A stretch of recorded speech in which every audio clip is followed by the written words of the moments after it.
ان الفصل الثاني اللي بيتكلم عن الصحراء الغربيه ده بيمثل شويه صعوبه، صح كده؟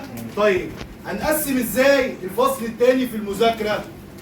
لازم نعرف ان الفصل الثاني بيتكلم عن اول اقليم من اقاليم مصر المورفولوجيه. اول اقليم من اقاليم مصر المورفولوجيه الصحراء الغربيه. وبما ان الصحراء الغربيه اكبر مساحه في مصر، الصحراء الغربيه بتمثل تلتين مساحه مصر. الصحراء الغربيه مساحتها 68% وواحد من 10 من مساحه مصر. ده الصحراء الغربيه مساحتها 681 ألف كيلو متر مربع. يبقى واحدة واحدة احنا هنكتب السي في بتاع الصحراء الغربية.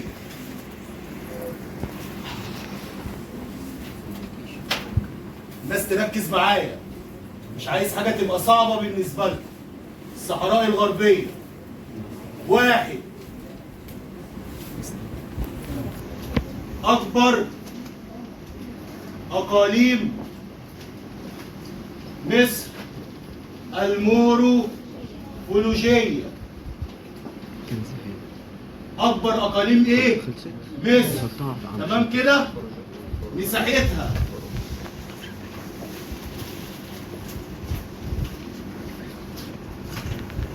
681 ألف كيلو متر مربع. احفظ مساحتها 681 ألف كيلو متر مربع عشان تقدر تحسب النسبة المئوية بتاعتها قد ايه من مساحة مصر. تمام كده؟ موجودة تحطها، مش موجودة تبقى 68% بالتقريب. يبقى أول حاجة عرفناها عن الصحراء الغربية إن دي أكبر أقاليم مصر المورفولوجية. مساحتها 681 ألف كيلو متر مربع، أي 68% واحد من 10 من مساحة مصر. خلاص كده؟ تمام. شكلها إيه بقى؟ مستطيل. مستطيل. بيزيد طولها عن قد إيه؟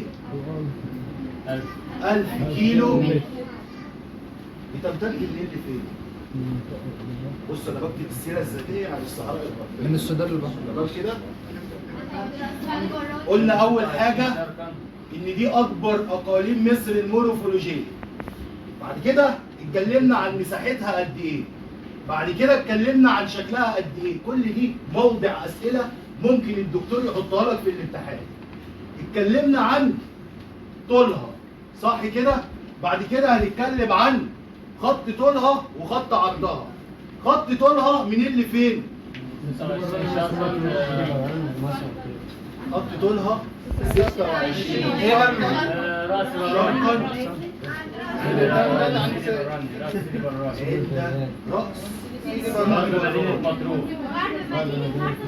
تمام.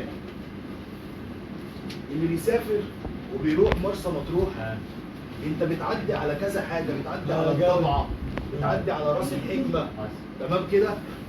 بعد مرسى مطروح هتلاقي سيدي براني، بعد سيدي براني هتلاقي السلوم بقى اخر حدودنا الغربيه.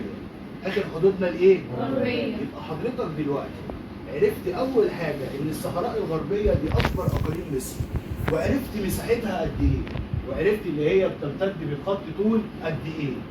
طب خط عرض عند مدينة هنا مدينة يبلغ 750. عارفين ايه اللي بيبلغ 750؟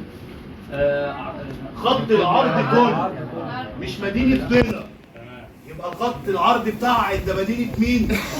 خط العرض ده كله 750 كيلو متر. كده انا ما فوتش اي حاجة غير اخر حاجة وهتيجي السنة دي في الامتحان. اعلى قمة جبلية في الصحراء الغربية جبل العوينات. 1907 متر. طوله 1907 متر. 1907 متر.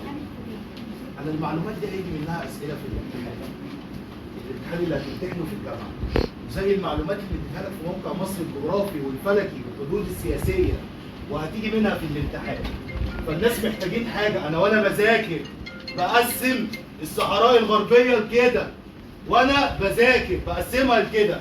اول حاجه السي في بتاعها، اكبر اقاليم مصر مساحتها قد ايه، خط طولها قد ايه، خط عرضها قد ايه. اشهر حاجه فيها جبل العوينات اللي هو بيمثل اعلى قمه جبليه في الصحراء الايه؟ وهتاخد برضه يوم السبت اعلى قمه في الصحراء الشرقيه جبل الشاي، وهتعرف ان طوله 2184 متر.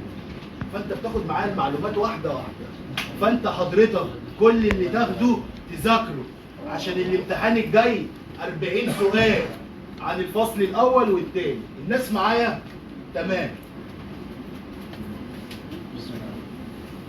شفتوا احنا بنذاكر هنقسمها ازاي؟ محدش يقول لي صعب. خلاص. ومش هخرج من المحاضرة الا لما تكون الناس كلها فهمت. خلاص كده؟ وكل محاضرة هيبقى مدتها طويلة زي ما انتوا عايزين. ماشي؟ عايزكم تحسوا ان انتوا خلاص داخلين باذن الله الجامعة. ماشي كده يا جماعة؟ طيب. الناس كلها معلش تعمل تليفوناتها صايمة. وتستحملني نص ساعة بس.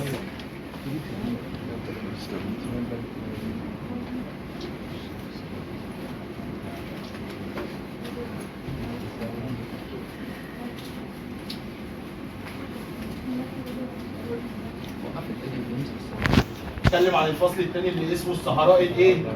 الغربية. بعد ما اتكلمنا عن السي في بتاع الصحراء الغربية وعرفنا كل حاجة عنها، نبدأ بقى نعرف بتتكون من ايه؟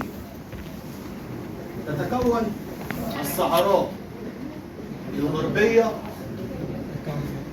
من اقليمين. من كم اقليم؟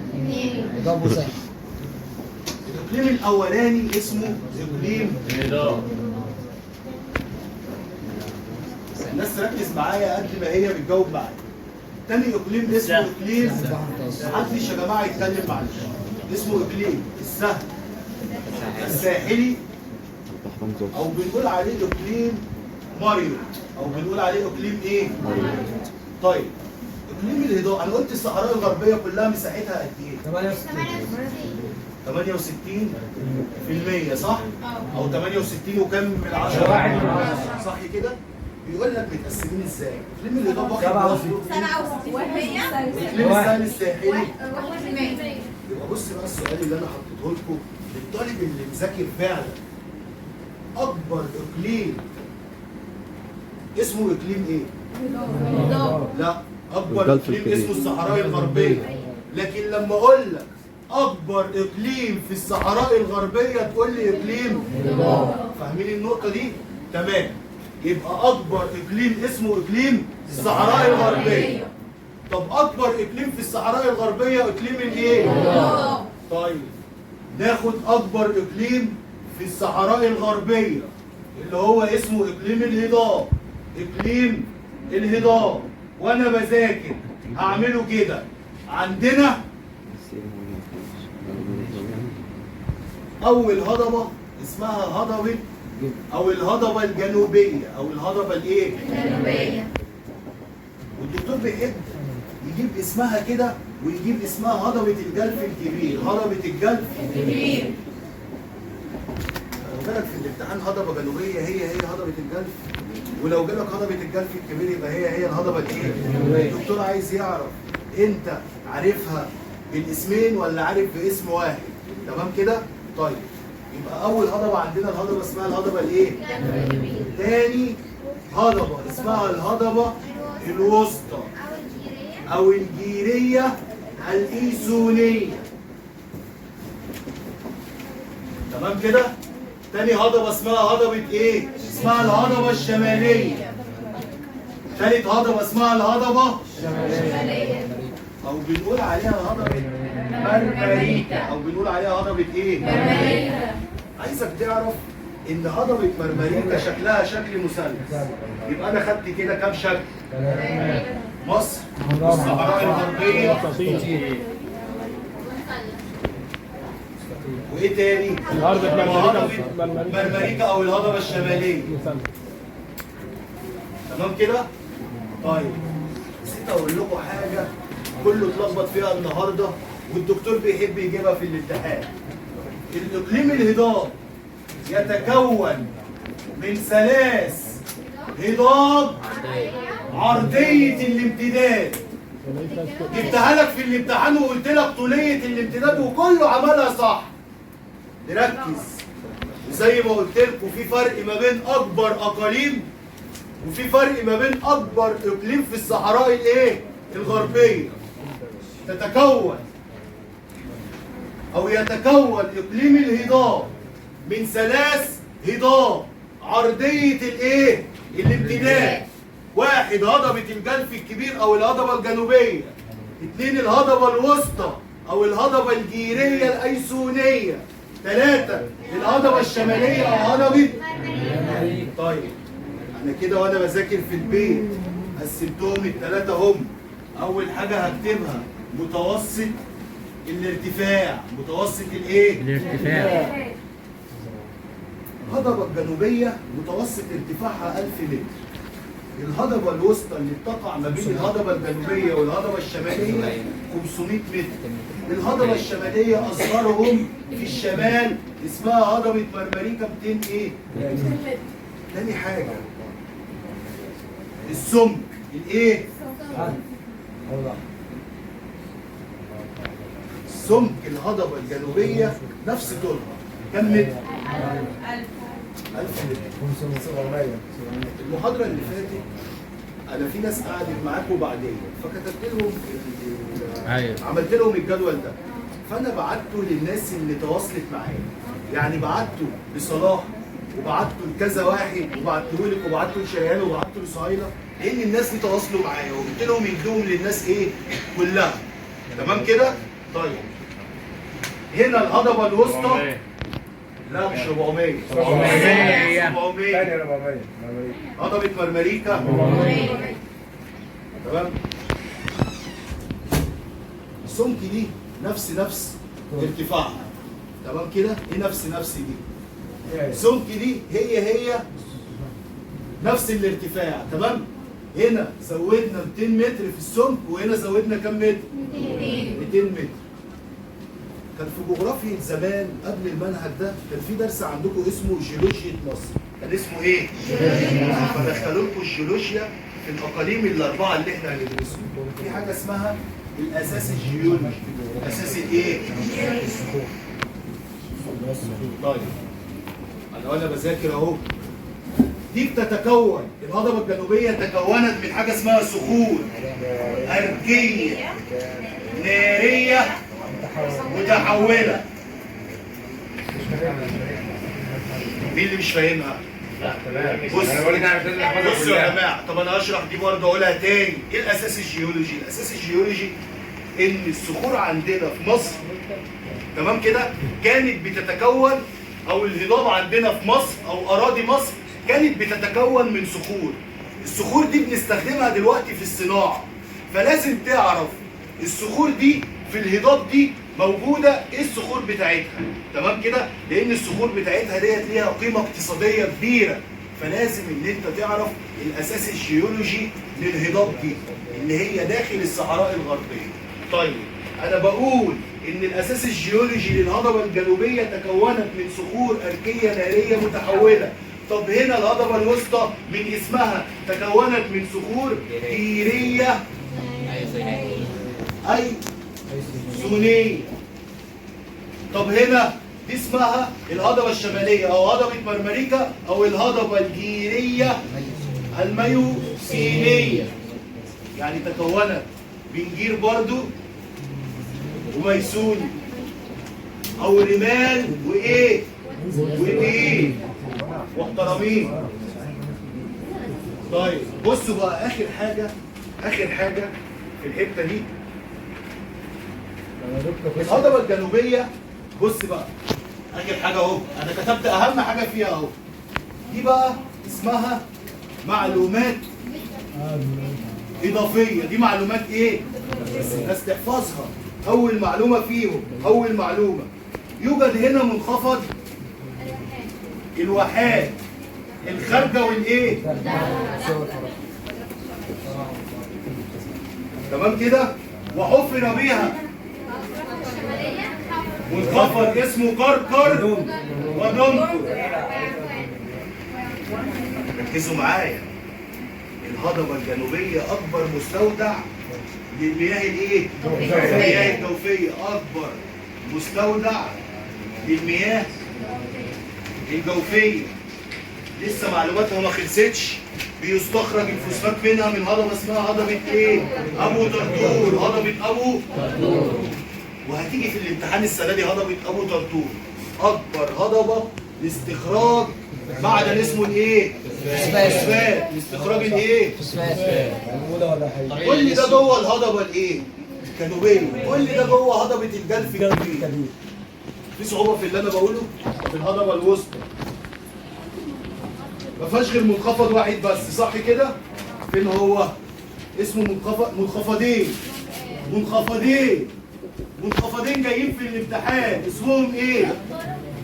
القطارة وسيوة. القطارة وايه؟ سيوة. طيب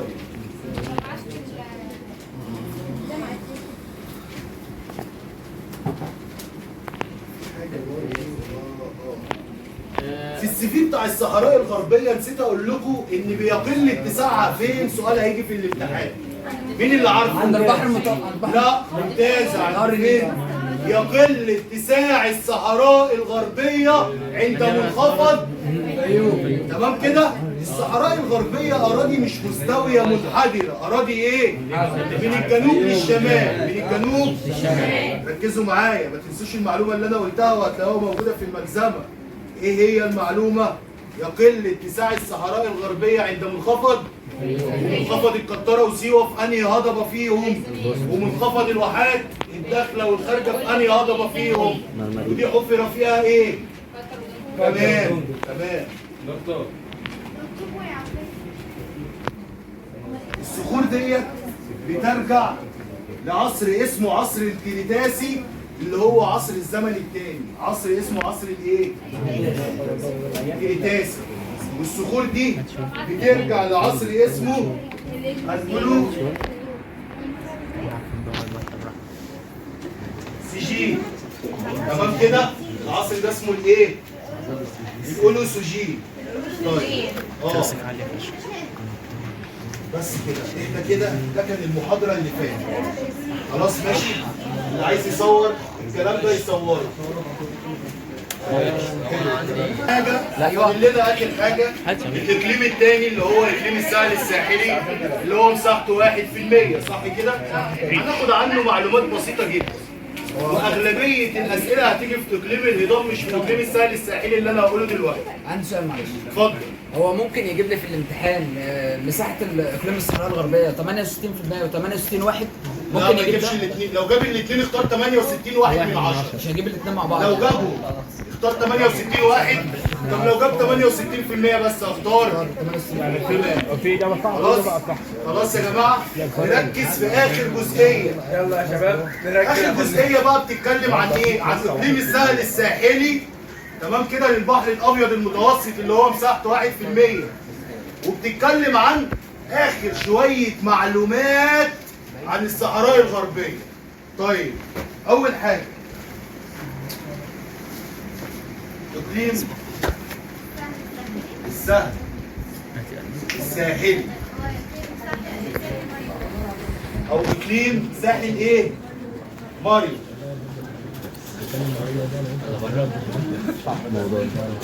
خلاص كده احنا قلنا تاني ان مساحه الصحراء الغربيه كلها قد ايه؟ 68% من مساحه مصر. اقليم الهضاب مساحته قد ايه؟ 67%. يبقى ده مساحته قد ايه؟ في منخفض اسمه منخفض ايه؟ كده حلو عشان القلم يبان. مفيش منخفضات مرسى مطروح؟ يوجد فوق الساحل الساحلي بحيرات. بحيرات مرسى ايه؟ مطروح. بحيرات مرسى مطروح. تمام كده؟ انا بقول لك ان الاقليم ده مش هيجي منه قوي، بس انا ابقى عارف مساحته قد ايه. 1%. اعرف اسمه ايه اقليم الساحل المريض. اعرف ان هو تاني اقليم من اقاليم الصحراء الايه؟ الغربية. يوجد فيه بحيرات مرسى مطروح. تمام.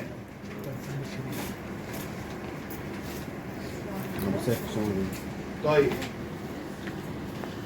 بصوا كده في سطر بيقول ايه، اخر سطر في الحته بتاعت اقليم الساحل الساحلي. يوجد بالساحل العديد من الرؤوس الارضيه قليله التوغل في البحر المتوسط، ومن اهمها رؤوس الضبعه والحكمه وعلم الروم. وعلم صلح دي هو حلم بدل حلم علم الروم. اهي دكتور هي هتبقى عمل علم عملك الصالح. اخر حاجه بقى، اخر حاجه بصوا كده معايا، بصوا معايا في اللي انا هقوله. ايوه الصحراء الغربيه فقيره في الموارد المائيه السطحيه، ولكن غنيه بالمياه الجوفيه. هو ايه الفرق ما بين المياه الجوفيه والمياه السطحيه؟ المياه الجوفيه من بطن الارض. المياه الجوفيه في باطن الارض، والمياه السطحيه زي نهر النيل. طيب يبقى انا لو جبت لك في الامتحان وقلت لك الصحراء الغربيه فقيره بالمياه الجوفيه وغنيه بالمياه السطحيه، صح ولا غلط؟ يبقى الصحراء الغربيه غنيه بالموارد المائيه السطحيه ولا الجوفيه؟ الجوفية. يبقى الصحراء الغربيه غنيه بالمياه الجوفيه وفقيره بالمياه السطحيه. يوجد بها خزانان للمياه الجوفيه، واحد مساحته كام؟ نص مليون والتاني كيلومتر 2 مليون ونص. مربع، صح كده؟ صح. والتاني 2 مليون ونص. لا بيزيد عنه ب2.5 مليون كيلو متر مربع. يبقى التاني ده مساحته قد يزيد ايه؟ عن 3 مليون. طب الحته دي تاني تعتبر الصحراء الغربيه،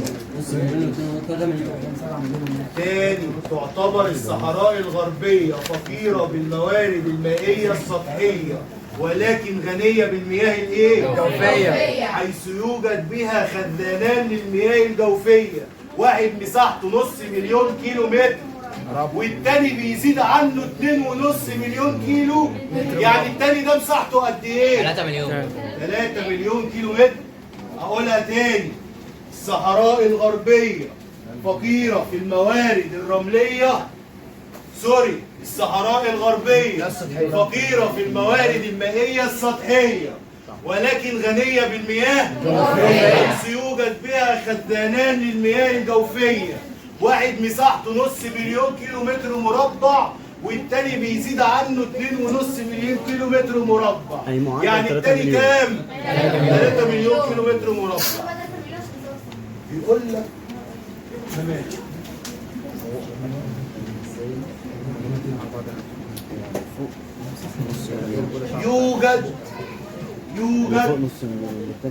يوجد بحر الرمال العظيم فين؟ في الصحراء الغربية. يوجد بحر الرمال العظيم في الصحراء الغربية. يوجد بحر الرمال العظيم فين؟ الصحراء الغربية. السؤال اللي انا هكتبه ده دلوقتي هيجي في الامتحان. عندنا كم في المية رواسب رملية في الصحراء الغربية؟ 40%. وكم في المية أشكال رملية؟ 20. طيب السؤال ده كده المعلومتين دولت هيجي منهم واحدة في الامتحان السنة دي. عندنا كم رواسب رملية؟ 40%. وكم أشكال رملية؟ 20%. عندنا مشاكل بتحصل في التربة بتاعت الصحراء الغربية، زي واحد تملح التربة أي زيادة نسبة الأملاح في التربة، تغضج التربة، ارتفاع نسبة المياه في التربة، فبالتالي بتموت النباتات. في صعوبة في اللي أنا بقوله ده؟ لا. والصحراء الغربية فيها مشاكل كبيرة جدا بسبب كثرة الرمال فيها. زحف الرمال. الناس كده معايا تمام؟ الناس ان شاء الله المحاضره الجايه لو امتحنت في 40 سؤال هتحلهم كويس ومحدش هيغلط ولا غلطه. ال 40 سؤال دول هحط منهم 4 اسئله زي سؤالين النهارده كانوا صعبين جدا. تمام؟